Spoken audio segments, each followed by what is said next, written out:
Oh, I just need to do this. Here we go.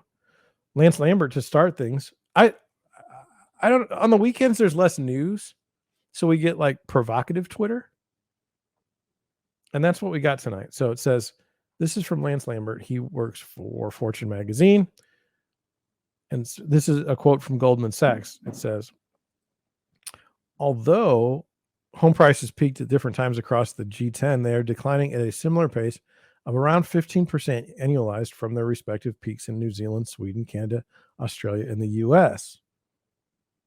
Relative to the US G10, US home prices peaked later. That being said, the pace of home price correction is similar. So to me,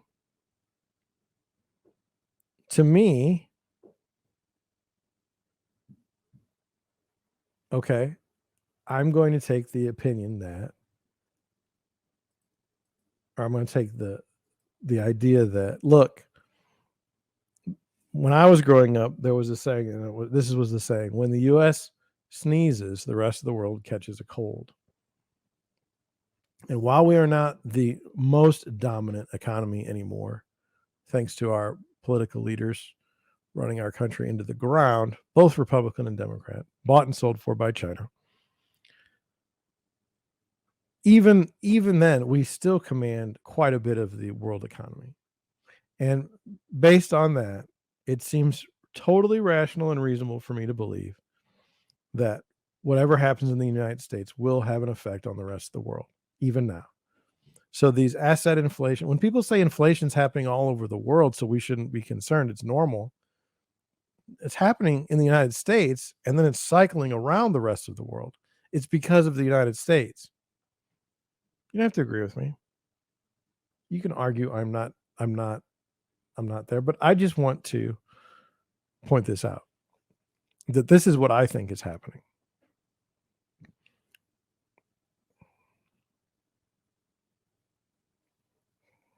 I don't know, put it in the chat if you think differently. I'd love to hear your opinion. Kira Mason, I actually tweeted back at Kira Mason today. It was on a different topic, but it says, I thought this was good. It says, after almost a week of negotiations, I just put my buyers under contract at 6.3% below asking price. The house was out of their range and they didn't want to go see it at first. I encouraged them and said the door was open for low offers. They fell in love, and here we are. I think you are going to see, I think that will be the trend that you see. And it should happen that way. I often take people, like we said, first of all, I never take houses to people that they can't afford. That's stupid. I just won't do that. Like, it's got to be like, say you're approved for a $250,000 loan. Let's not say loan, but a total of $250,000. I'm not going to show you a house for $325,000. That's just cruel and unusual, and I'm not doing it. Cruel and unusual punishment. I will not do it. So, with that being said, I will, if we go to a house and we like the house, I will often say we could make an offer. It won't hurt to make an offer, especially if they have no other offers. And I know that on the seller side as well. So like I tell my sellers, we want to get this thing sold relatively quickly. And if we can't get it sold relatively quickly, we have to be open to the fact that we may not be able to take we might not get a higher offer. So it just depends. I don't think I think this is the exact correct approach. The only thing I would say, and this is something that I'm concerned with in my own, being open. If by chance the other agent is reading this, now all of a sudden they're like, you got me. You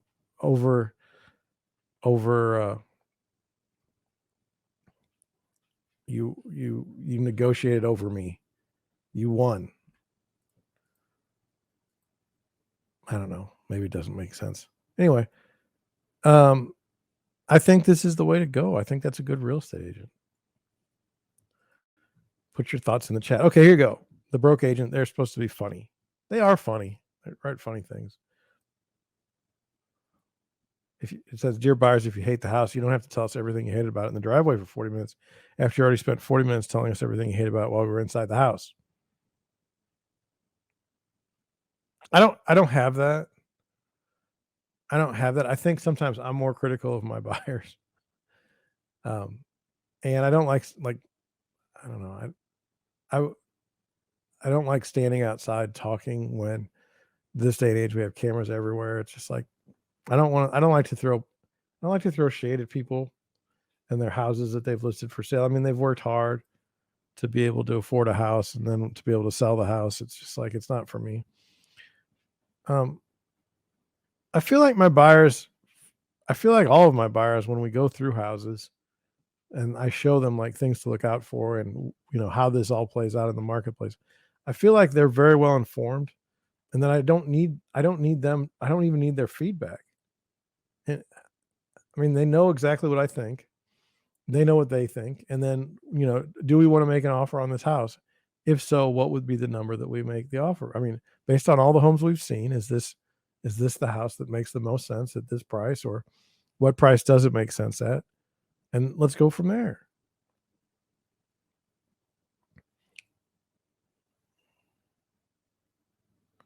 But outside of my live stream, I don't talk that much. I mean, so I wouldn't even know. You wouldn't catch me sitting on the driveway for 40 minutes after a showing. It just wouldn't happen. 5 minutes, maybe, but 40, no. We may talk about other things, pets. I like dogs, I like cats, but we wouldn't be talking about how bad the house was.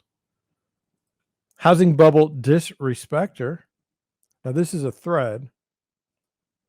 Going to go through it. When it comes to starter homes, the highest and best use will always favor landlords. This thread, okay, is something that I've wanted to highlight. Okay, it's a concept that I've wanted to highlight for years, and I've never been able to put it into words. And I sure as hell wouldn't have thought to put it in a quote tweet or a tweet thread. But let's go through it, and then we can you know we can back off. So whenever it comes to starter homes, the highest and best use will always favor landlords. Take a home in a basic Phoenix neighborhood. If you were to ban short-term rentals and long-term rentals in that neighborhood, those homes would be selling for much less than with a long-term rental or short-term rental option. They'd have no net present value beyond the value to an owner occupier.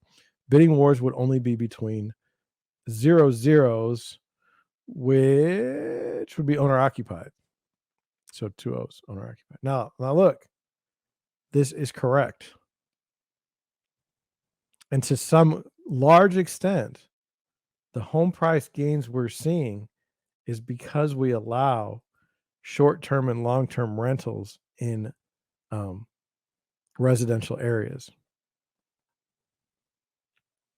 It's not that I hate Airbnb. I've gone to an Airbnb, love them for the most part, but this is an issue. It says you're not bidding against somebody who values the home as a 10,000 a month cash flowing short-term rental business asset. We need to incentivize landlords who build new units or rehab previously unlivable spaces and disincentivize competing with owner occupants for existing dwellings. There's all kinds of creative ways to help improve the market. Housing Ralph, who probably disagrees with the rest of this thread, mentioned on a podcast the idea of waiving cap gains for landlords selling to an owner occupied. A great incentive since landlords hardly pay taxes anyway, LOL. The only thing I don't agree with is when you want to incentivize landlords to build new units or rehab previously unlivable spaces and disincentivize competing with owner occupants for existing dwellings. So I don't know that you want to incentivize landlords who build like new apartment buildings. And then I'll tell you, people would not be happy. Like you're gonna incentivize a billionaire developer or a millionaire developer. How dare you? People are starving. I mean, but I just want you to understand that with the short-term and long-term rental, it makes the valuations screwy, and that's a problem. It's a real problem, and it's one that I don't think anybody's really on top of because how would you fix it? Like, just as an example, okay, let's go through this. Don't make fun of me. You will though. I'm gonna do this. Okay. Let's say I don't have a lot of money. Okay. Let's say my credit's good. What do I do? Like, how can I use my money, the little money that I have, to make it in the world? Well, I can leverage that money. Well, how do I leverage that money? Well, I could probably get a new car. Okay. Okay, so now I get this new car. 10 years, the car's worth less than half of what I paid for it. That doesn't seem like a good asset to be leveraging. Buy a house. And here's the thing, if you're a millionaire, you can buy a house that's worth $1,000,000. No problem. If you're not even close to a millionaire, you can still leverage, as long as you can make the payments, a home. It's the exact way to step into the world of, leasing and property rental. You can leverage your assets to buy a second home. It's not a bad thing. It's not bad. But once you had short-term rentals, it used to be the statute of fraud in Missouri said you had to sign a 1-year lease. I suspect it still does, but people just kind of um, work around it in the sense that, like, oh, if there's damages and you're on an Airbnb, then they're going to take your security deposit and that's it. There's no court remedy for the most part. That's my guess. I'm not a lawyer. I'm not giving legal advice. But man,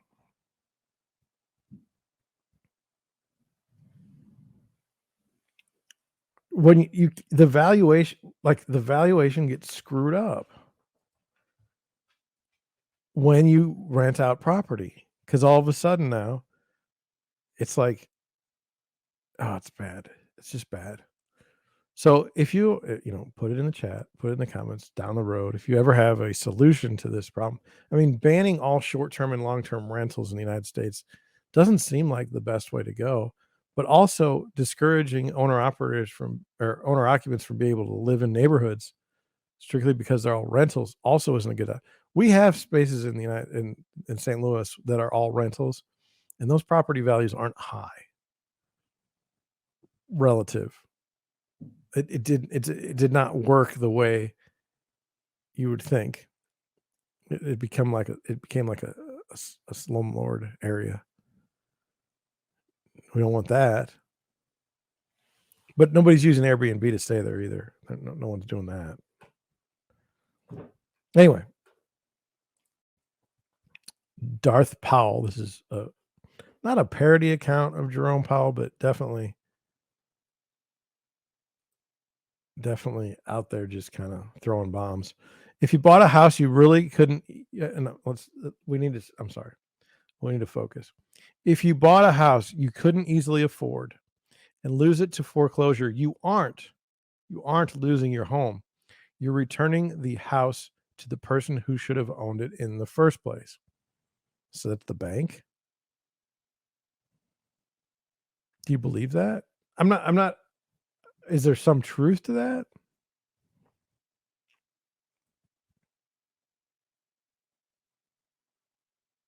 They call it house poor. Is that what it's called? When you buy a house that you can't afford and now you can't do anything else. My college roommate bought a house, a brand new house, and I went over there. It was a story and a half, and it had two. It had a massive living room and family room, and they couldn't afford the furniture for the two spaces for years. But they didn't know. They were just out of college. So anyway, like if you take this and you add it to the housing disrespecter, you get this like you just reading it again. If you bought a house you couldn't easily afford and lose it to a foreclosure, you aren't losing your home. You're returning the house to the person who should have owned it in the first place, which would be highest and best, which would be the investor. Is that really right? I don't know. Diane Swonk, chief economist, KPMG US.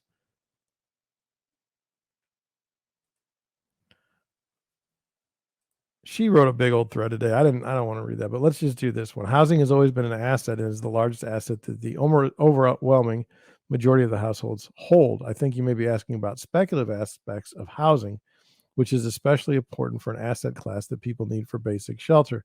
If housing is, and the person wrote, if housing is becoming an investment asset, isn't that bad? Between investors and home buyers, whose interest should government and Fed policies be focusing on?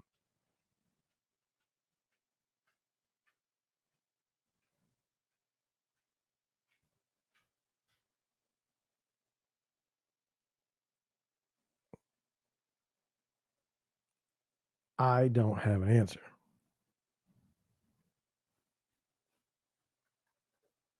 I don't understand. Like, I don't understand how it is. Like, obviously, I'm biased, but my own belief is, you know, I just explained to you how you do the real estate game,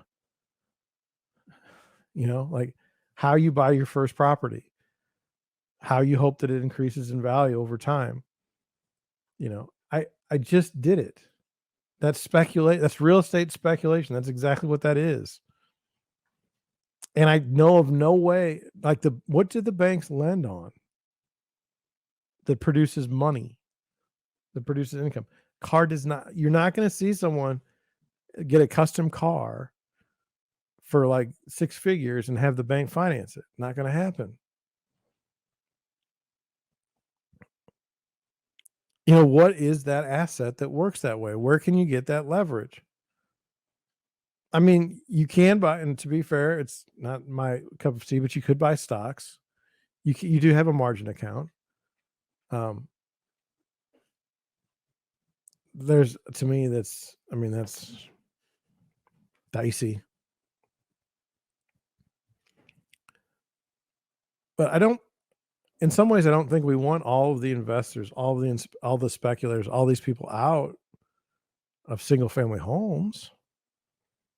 I just think that the balance right now is shifted over to the investor class, to the detriment of the owner occupant. And I think we should take steps to try to maybe balance the playing field a little better.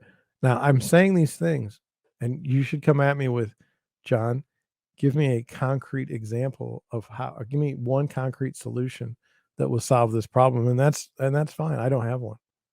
I don't have one. We got some articles. I thought that'd be fun to go over.